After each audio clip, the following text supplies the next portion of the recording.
Воспитательная служба управления исполнения наказаний отметила 60-летие. В Чувашском ведомстве в этой структуре работает 120 сотрудников. Большинство из них – это начальники отрядов, которые находятся в постоянном и тесном контакте с осужденными.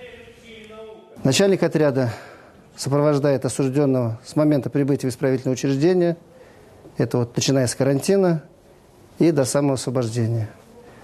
Во время нахождения в исправительном учреждении начальник отряда решает социальные проблемы, бытовые проблемы, восстанавливает социально-бытовые связи осужденных, если они были утрачены, помогает оформлять осужденным пенсии, социальные пособия и проводит подготовку к освобождению.